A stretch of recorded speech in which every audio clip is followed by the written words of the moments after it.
भाभी। करिश्मा, रेशमा और मनीषा 3 बहनें हैं। उनका एक भाई भी है, मयंक। मयंक अपनी बहनों को बहुत प्यार करता है, लेकिन मयंक की पत्नी सविता इस मामले में मयंक से बिल्कुल ही अलग है। वो अपनी ननदों का जितना बुरा कर सकती है उतना बुरा करती ही रहती है और अपनी ननदों पर हुक्म भी चलाती है। करिश्मा, करिश्मा, तुमने अभी तक नाश्ता नहीं बनाया? तुम्हारे भैया को ऑफिस जाने में देर हो रही है। हाँ भाभी, बस अभी बनाती हूँ। करिश्मा, तुम ये ढीलापन छोड़ दो। कल को पराये घर जाना है। वहाँ अगर तुम इस तरह से काम करोगी तो लोग क्या कहेंगे कि माँ ने और भाभी ने कुछ सिखाया नहीं। और तुम्हारी दोनों बहनें कहाँ हैं? रेशमा मार्केट गई है और मनीषा सो रही है। क्या? सुबह के 8 बज रहे हैं और ये महारानी अभी भी सो रही है? ये कहते हुए सविता अपनी सास दुर्गा देवी के पास जाती है। माँ जी, देख रही हो अपनी बेटियों के तौर तरीके? क्या हुआ बहू, सुबह सुबह क्या कर दिया मेरी बेटियों ने? अरे एक तो अभी अभी उठकर किचन में गई है, दूसरी सुबह सुबह बाहर चली गई और तीसरी अभी तक सो रही है। क्या करूं मैं इन तीनों का, मैं तो परेशान हो गई हूँ। जा जाकर उठा उसे और रेशमा से मैं बात करती हूँ। सविता सीधा मनीषा के कमरे में जाती है और उससे कहती है, महारानी जल्दी उठो, सूरज सर पर आ गया है। भाभी थोड़ी देर और सोने दो ना, मैं रात को लेट सोई थी। वो क्या ना, यूनिट टेस्ट चल रहे हैं। शराफत से उठती है या नहीं, या फिर पानी की भरी बाल्टी डालूं तेरे ऊपर? नहीं नहीं भाभी, मुझे बिस्तर में नहीं नहाना, उठती हूँ मैं। मनीषा जल्दी से उठकर बाथरूम में चली जाती है। सभी आराम से बैठकर नाश्ता कर रहे होते कि तभी रेशमा बाजार से हाथ में सामान लिए आ जाती है। रेशमा को देखते ही सविता उस पर बरस पड़ती है। लो, आ गई महारानी। ऐसा भी क्या सामान लाना था जो सुबह आंख मलते ही बाजार की तरफ रवाना हो गई? भाभी, कल आप ही तो चीख रही थी कि घर का सारा सामान मुझे ही लाना पड़ता है, घर में किसी को भी किसी काम से कोई लेना देना नहीं है। अब मैं बाजार जाकर सामान ले आई तो आपको इस बात से भी तकलीफ हो रही है? देख रही हो माँ जी, अपनी बेटी की जुबान कैंची से भी तेज चलती है। और मयंक, आप तो कुछ कहेंगे नहीं अपनी लाडली बहन को। रेशमा, अपनी भाभी से ऐसे बात नहीं करते। चलो माफी मांगो। भैया, मैं क्यों माफी मांगू? आप भाभी से बोलिए ना कि हम पर कम हुक्म चलाया करे। हम इस घर की बेटियां हैं और आपकी पत्नी की ननद है, नौकरानी नहीं। लो कर लो बात। इनकी भलाई के लिए कुछ भी बोलो तो इन्हें बुरा लग जाता है। इस घर में यही इज्जत है मेरी। देख लो माँ जी, आपकी बेटी किस लहजे में मुझसे बात कर रही है। सविता वहाँ से चली जाती है। मयंक को बहुत गुस्सा आता है, वो भी वहाँ से चला जाता है। फिर करिश्मा रेशमा को समझाती है, रेशमा, तुम्हें भाभी से माफी मांग लेनी चाहिए थी ना। लेकिन दीदी, मैंने कुछ किया ही नहीं, तो मैं माफी क्यों मांगू? हाँ करिश्मा दीदी, रेशमा दीदी जैसे ही घर में आई भाभी ही उन पर चिल्ला रही थी। हाँ, मैं मानती हूँ कि गलती भाभी की थी। मैं तो इसलिए बोल रही हूँ कि भाभी ने माँ को तो पूरी तरह अपने वश में कर लिया है। वो हमारी बात सुनती ही नहीं।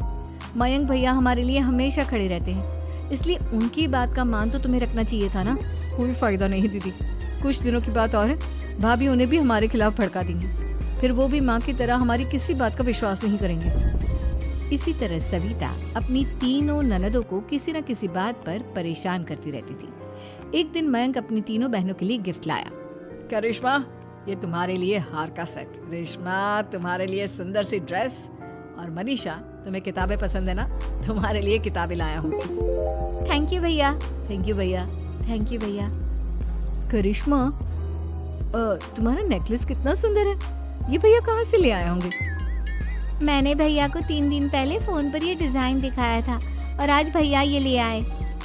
सविता तो अपनी ननदों के गिफ्ट्स देखकर जल गई और करिश्मा का नेकलेस तो उसे भी बहुत पसंद आया था। अपनी बहनों के लिए कितना अच्छा नेकलेस लेकर आए हैं, मुझे कभी कोई गिफ्ट नहीं दिया। मैं आज ही ये हार चुरा लूंगी। रात में सविता करिश्मा का हार चुरा लेती है और इसी तरह उसे अपनी ननदों की जो भी चीज अच्छी लगती वो उसे मांगती नहीं, बल्कि रात के अंधेरे में चुरा लेती। इसी तरह दिन बीतते गए और सविता ने मयंक के दिल में भी उसकी बहनों के लिए नफरत पैदा कर दी। एक दिन मयंक ने करिश्मा और रेशमा के लिए रिश्ता देखा और ये बात उसने घर में सबको बताई।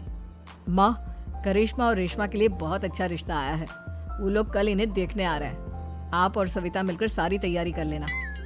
ये सुनकर करिश्मा और रेशमा खुश हो जाती हैं, लेकिन सविता सोचती है, अगर इन दोनों बहनों की शादी हो गई तो घर और बाहर का काम कौन करेगा? मनीषा तो एक नंबर की कामचोर है, उससे तो किसी बात की उम्मीद लगाना ही बेकार है। मुझे इस शादी को रोकना होगा। अगले दिन सभी लड़के वालों के स्वागत की तैयारी करने में लगे होते हैं। तभी मयंक अपनी बहनों से आकर कहता है, तैयार हो गई तुम दोनों? देखो दोनों लड़के बहुत अच्छे हैं, मैं कोई कसर नहीं छोड़ना चाहता, इसलिए तुम उनके सामने अच्छे से बिहेव करना और अपनी भाभी से लड़ने मत लग जाना। करिश्मा, तुम वो नेकलेस पहन लो ना जो मैं तुम्हारे लिए लाया था। भैया मैं बहुत देर से वो नेकलेस ढूंढ रही हूँ, लेकिन मुझे मिल ही नहीं रहा। क्या तुमने नेकलेस खो दिया? तुम्हें पता भी है वो कितना महंगा था? तुम कोई काम ढंग से नहीं कर सकती। मयंक गुस्से में वहां से चला जाता है। थोड़ी देर बाद लड़के वाले भी आ जाते हैं। वो दोनों बहनों को पसंद कर लेते हैं और रिश्ता पक्का हो जाता है। लेकिन सविता के दिमाग में तो कुछ और ही खिचड़ी पक रही थी। वो पंडित जी के पास करिश्मा की कुंडली लेकर जाती है और उन्हें पैसे देकर करिश्मा की कुंडली बदलवा देती है।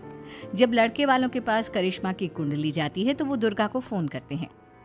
बहन जी, हमने करिश्मा की कुंडली अपने पंडित जी को दिखाई थी। आपकी बेटी की कुंडली नहीं बल्कि दोषों का पिटारा है। देखिए, मैं और मेरे पति इन सब बातों में बहुत विश्वास करते हैं, इसलिए हम आपकी बेटी से अपने बेटे की शादी नहीं करा सकते। इस तरह करिश्मा का रिश्ता टूट जाता है और सभी घर वालों को बहुत दुख होता है। अब कविता सोचती है, चलो करिश्मा का तो रिश्ता टूट गया, अब रेशमा का भी रिश्ता तोड़ना है। क्या करूं? अब सविता आवाज बदलकर किसी अननोन नंबर से रेशमा के होने वाले ससुराल में फोन करती है। हेलो, मैं कौन हूँ कौन नहीं ये आपके लिए जानना जरूरी नहीं। बस इतना सुन लो कि रेशमा का 2 साल से किसी के साथ अफेयर चल रहा है। बस रेशमा का रिश्ता तोड़वाने के लिए सविता का इतना कहना काफी था। अब रेशमा का भी रिश्ता टूट गया। मयंक और दुर्गा देवी ने रेशमा को खूब खरी खोटी सुनाई और उससे बार बार उस लड़के के बारे में पूछने लगी। आप दोनों मुझे क्यों परेशान कर रहे हो? अरे कोई लड़का होगा मेरी लाइफ में तो मैं बताऊंगी ना, जब कोई है ही नहीं तो कहाँ से लाऊं मैं कोई लड़का? तो तेरे होने वाले ससुराल वालों को फोन किसने किया था? माँ मैं नहीं जानती किसने फोन किया था, मैं सच कह रही हूँ। मैं तो पहले ही कह रही थी इसकी लगाम खींच कर रखो, लेकिन मेरी सुनता ही कौन है। आप चुप रहिए भाभी, ये सब आपका ही किया धरा है। अब तीनों बहनों को विश्वास हो जाता है कि ये सब उनकी भाभी ही कर रही है। तीनों बहनें अपनी भाभी को सबक सिखाने के लिए एक वकील कर लेती है और घर में हिस्सा मांगना। देखो भैया, माँ बाप की जायदाद में जितना बेटों का हक होता है उतना ही बेटियों का, इसलिए इस घर के 4 हिस्से होंगे और हमें अपना हिस्सा चाहिए। मैंने तुम्हारे लिए क्या क्या नहीं किया और तुम इस घर में हिस्सा मांग रही हो? भैया, आप और माँ हम बहनों की कोई बात नहीं सुनते हो और भाभी हमारी शादी नहीं होने देगी क्योंकि उन्हें लगता है कि आप हमारी शादी में ज्यादा पैसा लगाओगे और उन्हें हम जैसी फ्री की नौकरानी कहाँ मिलेगी।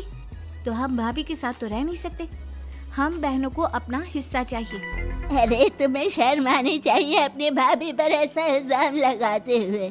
वो तुम्हारे बारे में कितना सोचती है। हाँ माँ, भाभी हमारे बारे में बहुत सोचती है। दिन रात बस यही सोचती रहती है कि किस तरह से अपनी तीनों ननदों को परेशान करूं और कभी मुझे पढ़ने भी नहीं देती। दोनों बहनों का रिश्ता भी तो इन्होंने ही तोड़वाया है और रात में हमारे कमरे में आकर हमारी चीजें भी चुराती हैं। इसी तरह सविता की तीनों ननदें अपनी बात पर अड़ी रही। अब कोर्ट में तारीख भी शुरू हो गई।